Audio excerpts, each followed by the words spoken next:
اس سلسلہ اجتماعات کے اعتبار سے الوداعی تحفہ ہوگا۔ اب میں آغاز کر رہا ہوں۔ پہلی بات،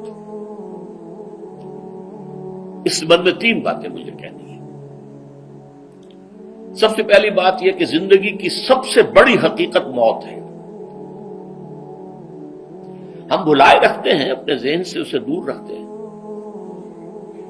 لیکن واقعہ یہ ہے کہ زندگی کی سب سے بڑی حقیقت موت ہے۔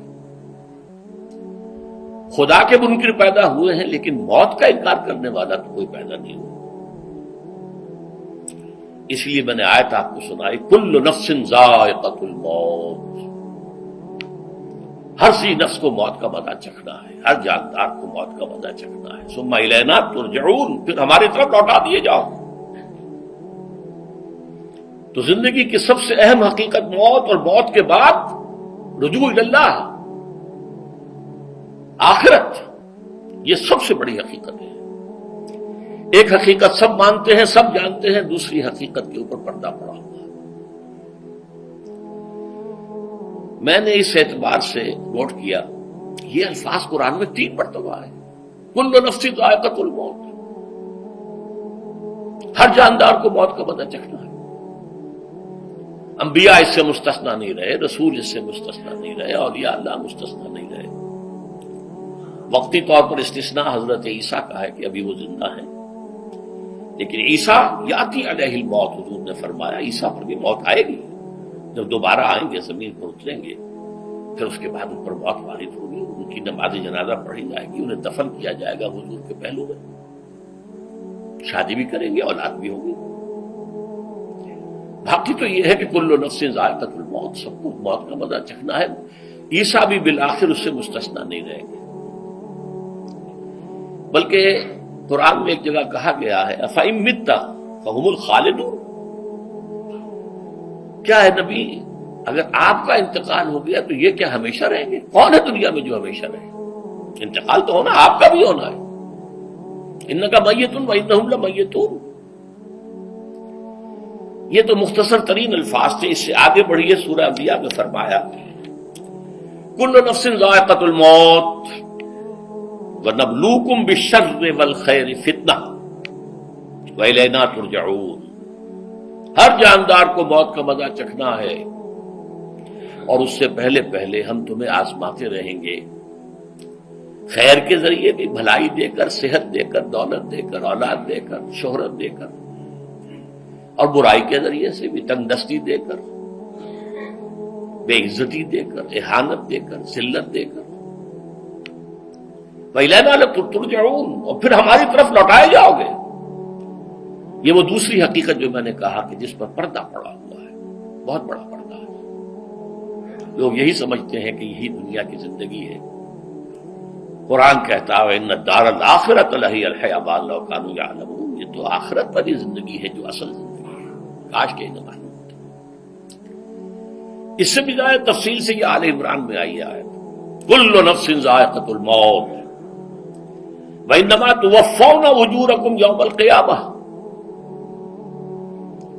ہر جاندار کو موت کا مزہ چکھنا ہے، اور پھر تمہیں پورا پورا تمہارا اجر اور بدلہ دے دیا جائے گا قیامت کے دن۔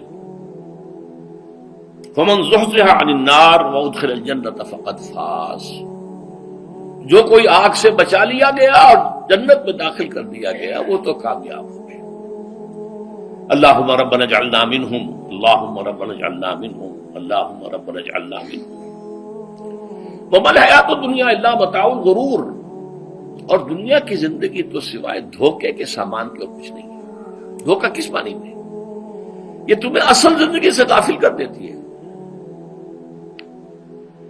تم کہیں سفر پر جا رہے تھے، تمہارا کہیں گھر تھا، تمہیں واپس آنا تھا، تم راستے ہی میں کسی دلچسپی میں ایسے مگن ہوئے کہ گھر بار سب بھول گئے۔ یہ تو تمہارا عارضی سا سفر تھا، تم نے اسی کو اپنی منزل بنا لیا، اپنا ٹھکانہ بنا لیا، تو دھوکہ دیا اس نے تمہیں۔ ویسے دنیا کی زندگی دھوکہ نہیں ہے، بڑی حقیقت ہے، اس لیے کہ حضور نے فرمایا انما الدنیا مزرعۃ الآخرہ، یہ دنیا آخرت کی کھیتی ہے، یہاں بو گے تو وہاں کاٹو گے، یہاں کچھ کمائی کرو گے تو وہاں اس کا بدلہ ملے گا۔ اس اعتبار سے دنیا بہت بڑی حقیقت ہے، ایک ایک لمحہ بہت بڑی قیمتی شے ہے، لیکن اگر یہ دنیا تمہیں آخرت سے غافل کر دے تو اس سے بڑا دھوکے باز ہو کوئی نہیں۔ یہ اصل دجال ہے۔ میں نے تقریباً 60 برس کی عمر کو جب میں پہنچا تھا تو موت کا انتظار شروع کر دیا تھا۔ میرے قریبی احباب کو معلوم ہے، میں کہتا رہا، یہ بھی کہتا رہا کہ بھائی میں اپنے حصے کا کام کر چکا ہوں، جتنی صلاحیت اللہ نے دی تھی، جتنی بھی میرے اندر استعداد تھی، میں اس کو بھرپور طریقے پر استعمال کر چکا ہوں۔ دم واپسی برسر راہ ہے عزیز و اب اللہ ہی اللہ ہے، یہ میرا معاملہ رہا ہے 60 برس کی عمر سے۔ اس کے بعد اللہ نے مزید 14 برس دیے ہیں۔ یہ نافلۃ لک کے درجے میں کہتا ہوں، اس کا اللہ کا عطیہ خصوصی ہے، نفل ہے، ہمیشہ کہتا رہا ہوں۔ مسنون زندگی تو 61 برس ہے ہمارے حساب سے۔ علامہ اقبال کے بارے میں سنا ہے کہ رویا کرتے تھے کہیں میری عمر حضور کی عمر سے زیادہ نہ ہو جائے۔ وہ 6 مہینے کم ہی رہی ہے حضور کی عمر سے۔ جو حضور کی عمر تھی وہی حضرت ابو بکر کی، وہی حضرت عمر کی، وہی حضرت علی کی۔ ہاں، حضرت عثمان 82 برس کے ہوئے ماشاءاللہ۔ پھر یہاں کے مجددین میں سے وہی عمر حضرت شیخ احمد سرہندی کی، وہی شاہ ولی اللہ دہلوی کی۔ ہاں، شیخ عبدالحق محدث دہلوی رحمۃ اللہ علیہ 82 برس کی عمر۔ لیکن یہ میں کہا کرتا تھا مسنون عمر تو 61 برس ہے، جسے ہم 63 کہتے ہیں وہ اصل میں ہمارے حساب سے 61 بنتا ہے۔ وہ 63 قمری ہے، جو 9 دن کم ہے، قمری سال جو ہے وہ شمسی سال سے۔ بہرحال میں اس وقت سے منتظر تھا، لیکن جو بھی وقت اللہ نے دیا ہے اللہ کا شکر ہے، وہ مفید کاموں میں لگا ہے۔ ان میں خاص طور پر میں سمجھتا ہوں کہ اللہ کا مجھ پر سب سے بڑا احسان، اور مجھے پر نہیں، بہت بڑے پیمانے پر لوگوں پر جو احسان ہوا ہے، وہ میرا 1998 کا دورہ ترجمہ قرآن جو کراچی میں ہوا تھا۔ 1998 کے مارچ میں میرا بڑا آپریشن ہوا، دونوں گھٹنے تبدیل کیے گئے، لیکن 98 کے آخر میں، حالانکہ میں چل نہیں سکتا تھا، کراچی میں مسجد جو ہے اونچی ہے، دوسری منزل پر ہے، تو خاص ریمپ بنایا گیا جس کے ذریعے میں ویل چیئر پر مجھے لے جایا جاتا تھا۔ میں نے درس کیا۔ اس درس کی گزشتہ چند سالوں سے پوری دنیا میں جو گونج ہوئی ہے اللہ کے فضل و کرم سے، اللہ کا کوئی حکمت خداوندی اس کے ساتھ وابستہ ہے۔ اس میں میرے کسی کام کو دخل نہیں ہے، میری کسی کوشش کو دخل نہیں ہے۔ میں نے تو جو درس میں دیتا آ رہا تھا سن 85 سے دورہ ترجمہ قرآن، البتہ یہ بات ضرور ہے کہ میں نے محسوس کیا تھا کہ سن 98 کے اس درس میں دورہ ترجمہ قرآن کے مجھے خصوصی انشراح حاصل تھا۔ میری ساری گفتگو کا حاصل کیا ہے؟ دیکھیے، نظریاتی تحریکوں کا تعلق اشخاص سے نہیں ہوتا، ٹھیک ہے، کوئی اس کا داعی ہوتا ہے، کوئی اس کا مؤسس ہو جاتا ہے، کوئی اس کا آغاز کرنے والا ہوتا ہے، لیکن نظریاتی تحریک افراد سے وابستہ نہیں۔ افراد آتے چلے جاتے ہیں اپنا اپنا حصے کا کام کر کے، جس کو جتنا مقدر ہے، جتنی اللہ تعالیٰ کی طرف سے توفیق ہے، وہ اپنا کام کرے گا، چلا جائے گا۔ یہ چمن یوں ہی رہے گا اور ہزاروں جانور اپنی اپنی بولیاں سب بول کر اڑ جائیں گے۔ مبارک ہیں وہ لوگ جنہیں قرآن کی بولی بولنا نصیب ہو جائے۔ وَإِنْ يَحْسَبُوا أَنِّي مِنْهُمْ، مجھے گمان ہے، اللہ کا فضل ہے کہ میں ان میں سے ہوں، میں نے قرآن کی بولی بولی ہے، اور قرآن مجید کو جیسا کہ وہ ہے ایز اٹ از، اپنے کو مذمومہ خیالات، اپنے کوئی ذہن سے زائدہ نظریات کو میں نے اس میں دخل نہیں دیا، جسے انگریزی میں آپ آبجیکٹیولی کہتے ہیں۔ خالص معروضی طور پر قرآن کو پڑھا ہے، قرآن کو قرآن سے سمجھائے، یا پھر سیرت رسول سے سمجھائے۔ میں لفظ سنت کی بجائے سیرت استعمال کر رہا ہوں۔ قرآن مجسم حضور تھے صلی اللہ علیہ وسلم، اور حضور کی سیرت اور حیات جو ہے وہ قرآن مجید کی اصل تفسیر ہے۔ یہ حقیقت بھی بہت کم لوگوں کے علم ہے۔ وہ احادیث کا نام تو لیتے ہیں، احادیث بھی ہے، سیرت بھی تو احادیث ہی سے ہمیں ملتی ہے، لیکن میں خاص طور پر سنت یا حدیث کی بجائے سیرت کا استعمال کرتا ہوں۔ قرآن کی 2 سورسز ہیں، قرآن خود اور سیرت رسول صلی اللہ علیہ وسلم۔ بہرحال انشاءاللہ العزیز یہ کام بڑھے گا، چلے گا، یہ میں ابھی بعد میں عرض کروں گا۔ دوسری بات جو میں نے آیت پڑھی آپ کو، وَمَن نُعَمِّرْهُ نُنَكِّسُ فِي الْخَلْقِ أَفَلَا يَعْقِلُونَ، بہت بڑی حقیقت زندگی کی یہ بھی ہے۔ جس کی ہم عمر زیادہ کر دیتے ہیں اس کی خلقی صلاحیتوں میں کمی کر دیتے ہیں۔ موٹی بات ہے، بڑھاپا آئے گا، ہمیشہ کی مانی ہوئی بات ہے۔ اگرچہ جوانی میں آدمی بڑھاپے کا تصور نہیں کرتا، لیکن بڑھاپا آنا ہے، یہ بھی ایک حقیقت ہے موت کی طرح۔ غالب نے کہا تھا مزمحل ہو گئے قوائے غالب، اب عناصر میں اعتدال کہاں۔ ایک صاحب نے مجھے شعر سنایا تھا، ابراہیم صاحب تھے، ٹونک کے رہنے والے۔ ذوف پیری بڑھ گیا، جوش جوانی گھٹ گیا، اب عصا بنوائیے نخلے تمنا کاٹ کر۔ یہ تمنائیں جو ہیں طول العمر، انہیں کاٹو، اب گئی جوانی، امنگوں والا دور گیا۔ اور یہ جو تمناؤں کا پودا ہے، اس میں سے لکڑی لے کر عصائے پیری بنوا لیجیے۔ اب بڑھاپے کے لیے ایک عصا درکار ہے۔ بڑا پیارا شعر ہے، ذوف پیری بڑھ گیا، جوش جوانی گھٹ گیا، اب عصا بنوائیے نخلے تمنا کاٹ کر۔ ابھی 2-3 دن ہوئے ہیں، یہاں پر جو خانہ فرہنگ ایران ہے اس کے ڈائریکٹر آئے تھے، انہوں نے فارسی کا ایک شعر سنایا، بڑا پیارا شعر ہے۔ در جوانی گفتم کہ شعر شعر است اگرچہ پیر بود۔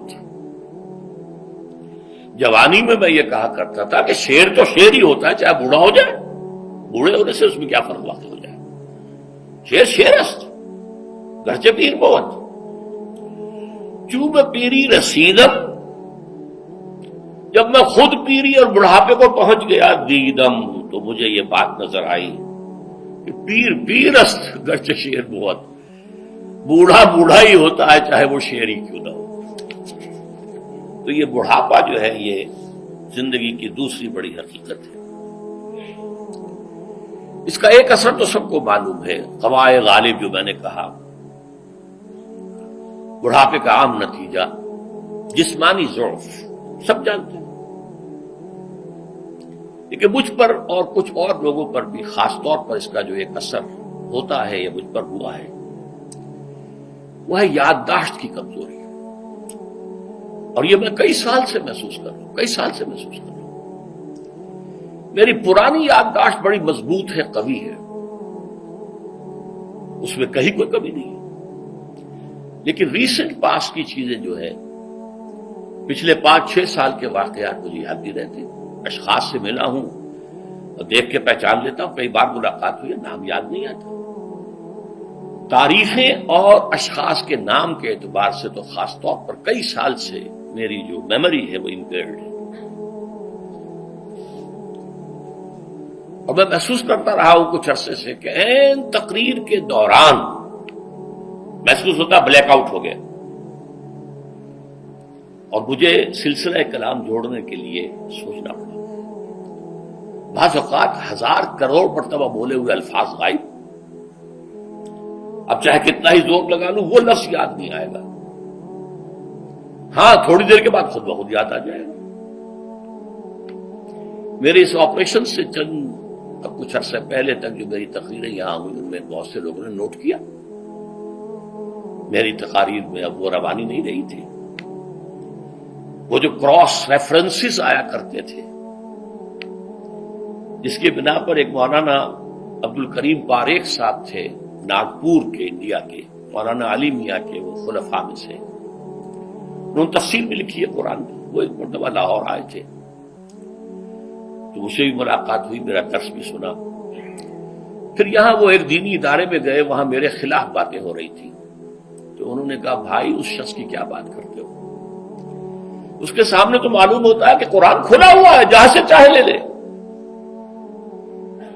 پھول کھلے ہیں گلشن گلشن، لیکن اپنا اپنا دامن، تم کیا بات کر رہے ہو اس کے بارے میں؟ تو عبد الکریم پاریخ صاحب کی وہ جو تاثر تھا وہ صحیح تھا، کراس ریفرنسز کا آنا، القرآن یفسر بعضہ بعضا، اس میں بہت کمی آ گئی۔ بہرحال اس کے علاوہ تیسری چیز ہوتی ہے بڑھاپے میں ریزسٹنس کی کمی کی وجہ سے عوارض.